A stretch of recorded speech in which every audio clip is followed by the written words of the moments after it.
Mən səmiyyətimə inanırım.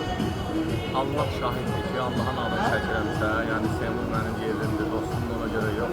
And olsun Allah'a, son neçə ildə mən belə yerişmək görməmişim, darıdır.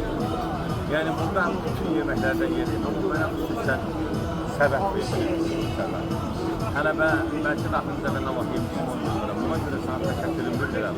Mən xahiş edirəm, belə də göstər, gör oturmağa yerim var. Bizdən elə bilərlər ki, mən nə üçün görə deyiləm. Bəlidir. And olsun Allah'a, and olsun Allah'a. Oturmağa yer yoxdur, gələn klientlərdə qayıdır. Yəni, mən oldum, olmadım, bu yer iş deyil. Mən də varamsa, bizə görə də çox sağ olsunlar. Amma mən boş-boşuna gəlib oturdum, orada yemək yoxsa, şeydən var, şirin oldu, yemək yox. Ona görə sənə təşəkkürüm verirəm. Allah sən onu bol eləsin, sən dəyərli qardaşsan, öz zəhmətinə. Çünki sən bunun, ona görə bilirsən ki, sən bunu aksiyan, COVID işləyib, sonra müdür olmuşsan. Ona görə sən də Beyləqandansan, nə qədərsiniz? Siz də Beyləqandan gəlmişsən.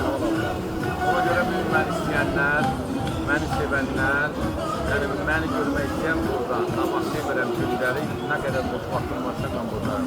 Öpürəm səni, sən gəlmişsin.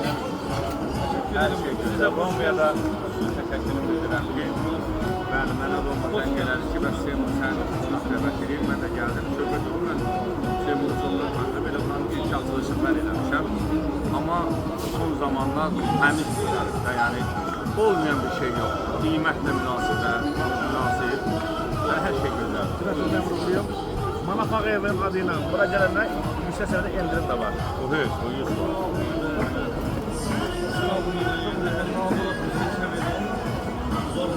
Hoş geldiniz. Kaç şey geldi?